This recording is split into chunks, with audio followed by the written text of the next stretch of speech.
Yeah, David, we are looking at the replay of what happened that you're describing. It happened just moments ago. It sure appears that the building simply collapsed yeah, David, if you're still with us, please keep on the line. It appears that the building simply collapsed of its own weight, that there was so much damage from the heat of the fire. As I said, steel will melt. That was the building that was hit by the second plane, the plane that we actually saw hit the building live during our coverage. That is the building that has just collapsed. Now, it bears noting that that plane seemed to come in at a lower altitude. It hit the building lower down, and there was that tremendous fireball. So the damage to the building came at a point where there is much more weight on top of it, and those steel girders, strong as they are, had a lot of weight to support, and apparently, I'm not a structural engineer, but I'm just guessing now that they gave way. The loss of life here is going to be enormous. So what was the cause of the devastating explosive failure that happened to the World Trade Center?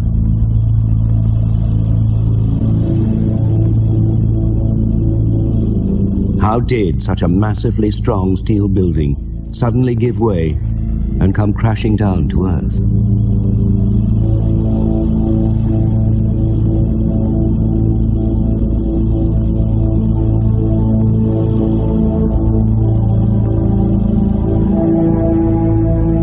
The fuel, it just melted the steel. Why did the Twin Towers crumble the way they did? How did they remain standing for so long? That this little problem wasn't going to stop Guy Tozzoli. Guy Tozzoli was the director of the Port Authority of New York and New Jersey when it built the World Trade Center. The fuel, it just melted the steel. Then there was a release of heat that was off the scale. The fires ignited. Crushing, tearing was going on, and chaos, mostly just chaos, on some mathematical level was happening. You can't even describe it physically because it was too big, too chaotic. It was a cataclysmic release, and it released back into the city in 10 seconds in each case. And what had been part of his life for the last 40 years came crashing to the ground. There is no way that I thought those towers would ever fall and collapse the way they did. Just not possible. And yet they did. Why? Because the fuel, it just melted the steel.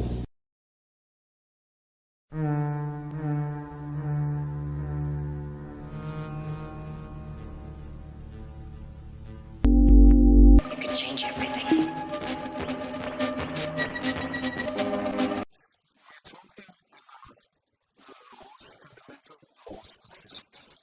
Vi snakker om mange tons, snesevis af tons.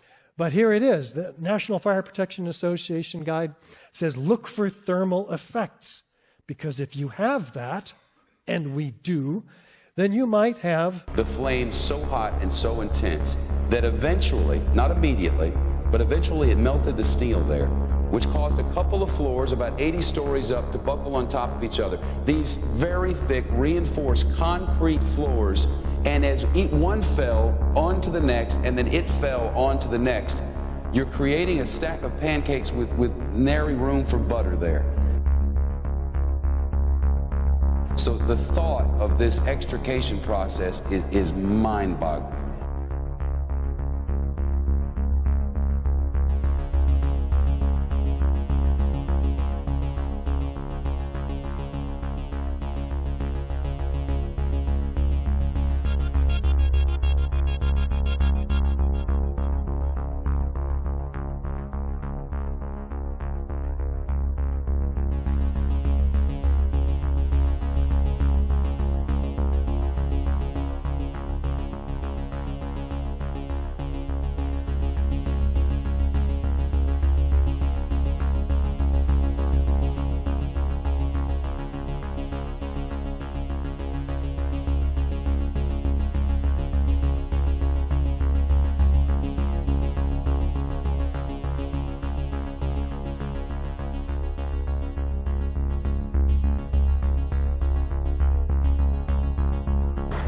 architects, engineers, people who work with steel, welders have just never seen the level of destruction and the level of deformation of this material in our lives. In both cases, the impact literally knocked off the foam fireproofing on the steel beams and destroyed the sprinkler systems. The jet fuel ignited the building contents, carpets, desks, computers. The temperature then reached 2,000 degrees and melted the steel, specifically because the steel joints were too light. Inside that bathtub during those twin 10-second pulses, what was really happening, nobody can even imagine. We know what the results were. The results were we were grappling with results inside that hole for the following 9 months. Where in a sense probably we'll be grappling with the results for years to come.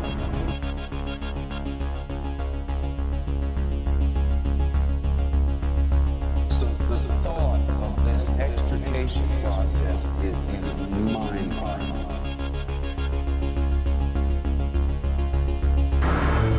This 8-ton steel I-beam is 6 inches thick. It was selected to be preserved for future generations for the near-perfect horseshoe-like bend formed during the collapse. I found it hard to believe that it actually bent because of the size of it and how there's no cracks in the iron. It bent without almost a single crack in it.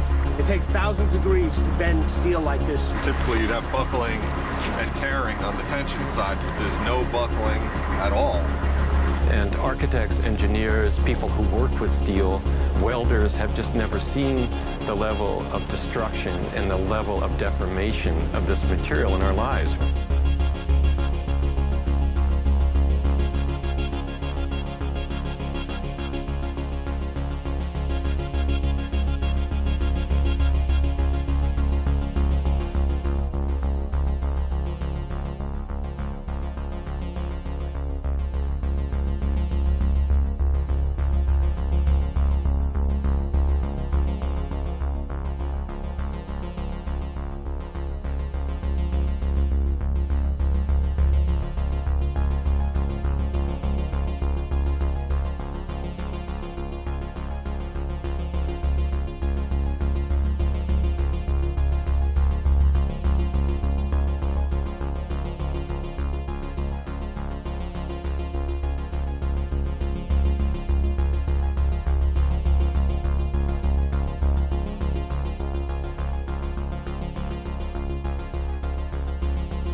What is thermite anyway?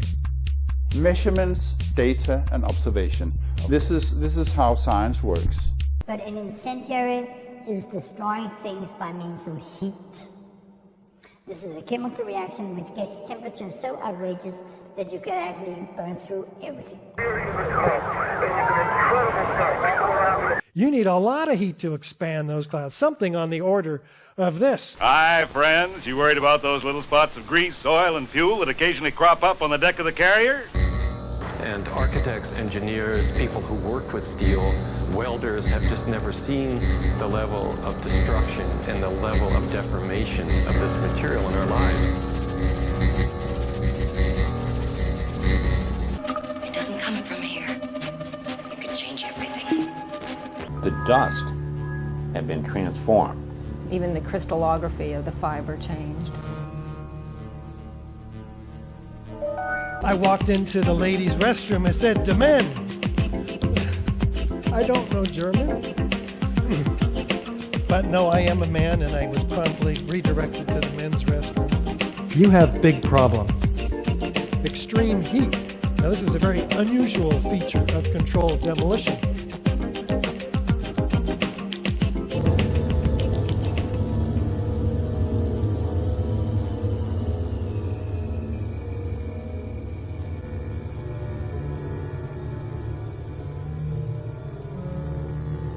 The dust had been transformed.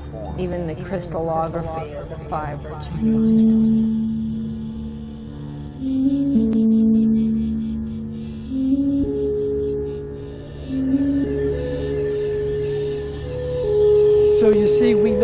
those spheres came from. They came from these red-gray chips. As if we didn't know where these spheres came from. They're actually found attached to partially ignited red-gray chips. It's very clear, like you see here. And they find the same curious red-gray chips in all of these samples. Red on one side, gray on the other. They look like pink chips, don't they?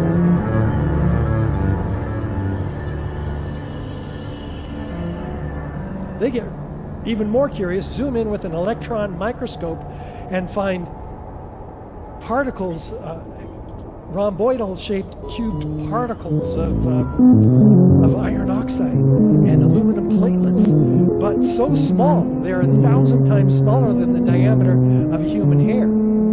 And they're set in this organic bed of oxygen silicon carbon, which is important because that's organic material, which in TNT explosives is responsible for the rapid gas expansion. Sweeping through an eternal vacuum, through blazing heat and bitter cold, exposed to mysterious radiation, man-made satellites circle the Earth. Nobody wants to admit that they have been wrong. So you see, we know where those spheres came from. They came from these red-gray chips, which have the ingredients of thermite in them, and they issue the typical spherically shaped emission.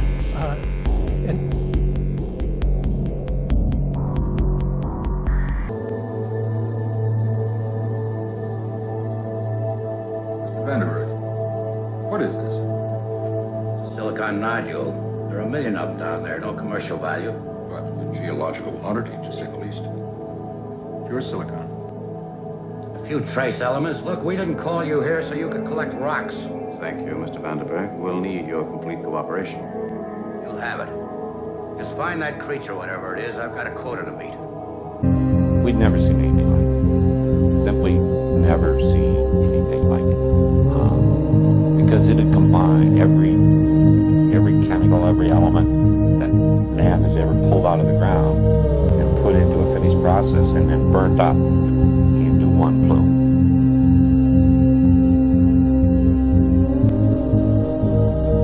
The flames so hot and so intense that eventually, not immediately, but eventually it melted the steel. A stack of pancakes with nary room for butter there.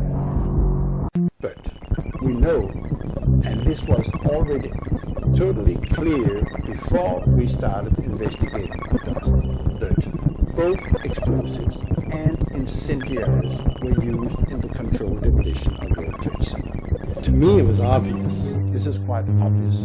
It's very, very obvious. It's only explosives and incendiaries can do this. And it's for everyone to watch.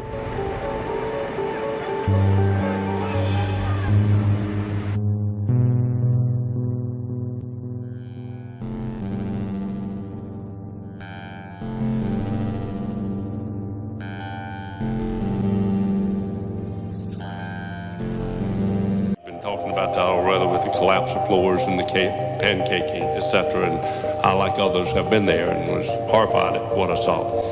In trying to comprehend how this happened, that the loads just collapsed. You said that we have the capability to determine the impact of heat on structural failure in buildings. That's correct. If we had done that type of analysis before September 11th, could we have drawn some conclusions about how long a building would withstand, a building like the World Trade Center would withstand the amount of heat and energy that was let loose in that building? Could we have said? In principle, yes. Okay, so we could have said and had written down somewhere that someone could have checked or referred to, you know what, this building has, based on this amount of energy being released, about 4 minutes. That's correct. Okay. We'd never seen anything like it. Simply never seen anything like it. Because it had combined every chemical, every element that man has ever pulled out of the ground and put into a finished process and then burnt up into one plume. We'd never seen anything like it. We found that it was the most frightening, cocktail of environmental contaminants anybody had ever seen. The dust had been transformed. Even the crystallography of the fiber changed. You need to wake up. You need to look at what's really going on, not just the myth, the propaganda. That's what you do. You have a TV culture. Then there was a release of heat that was off the scale. The fires ignited. Crushing and tearing was going on. And chaos, mostly just chaos, on some mathematical level was happening.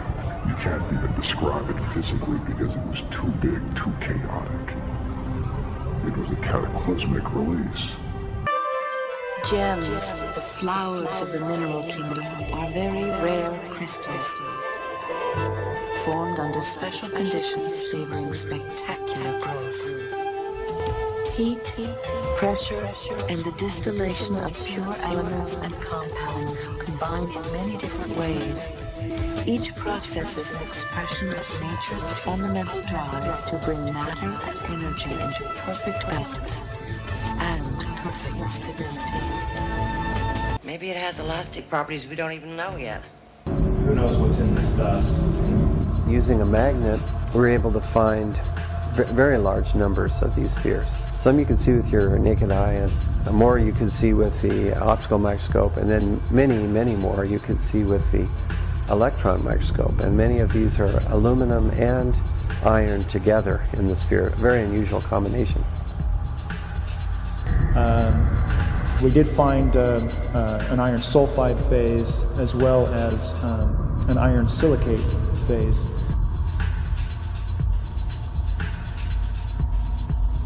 Needed to run the full investigation, find out everything about what happened that day. Everything.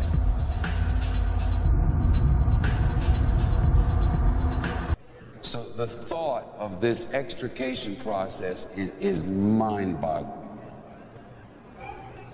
Please join us again next time, and in the meantime, stay tuned for news. And architects, engineers, people who work with steel, welders have just never seen the level of destruction and the level of deformation of this material in our lives. But the description of the fact that steel, when it gets up to 1,500, 1,600 degrees Fahrenheit, that it loses its strength is accurate. The buildings actually survived the impact of both the planes, and it was really the fire that finally created the disaster. But no one has put together a formula that focuses directly on brain health. So what was the cause of the devastating explosive failure that happened to the World Trade Center?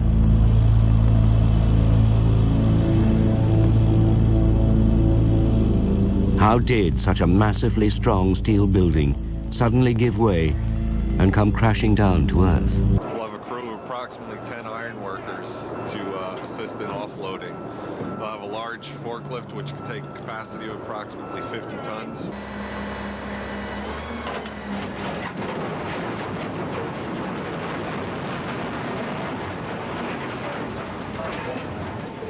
The steel arrived at JFK Airport, where it was wrapped, archived by the Vorsanger team, and stored. Eventually, it will be distributed to museums. Put it on top of the plastic tarp and wrap it up to try and protect it from the elements, the rain. Not that it already hasn't been through enough. I think so, John. Sure, I haven't not of been any. It's probably still loaded. Wow. Wow.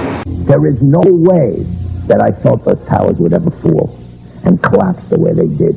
Just not possible. And yet they did. Why? Because the fuel, it just melted the steel. They picked a beautiful. I think they picked out pieces because of the. Yeah, no, that's beautiful. Drama of the. Yeah. Where does anybody have that?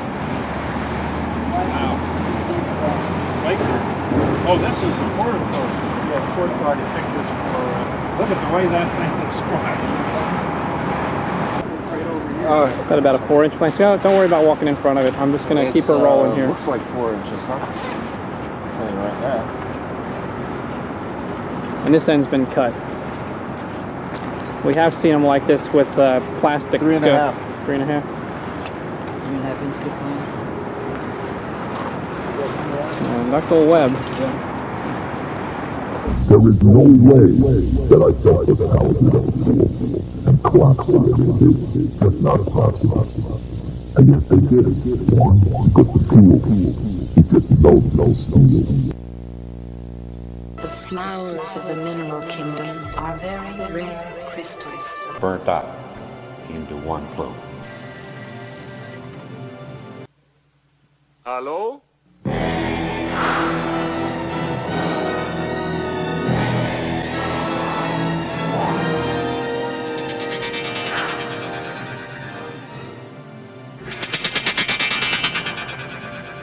The fuel is just melting the steel.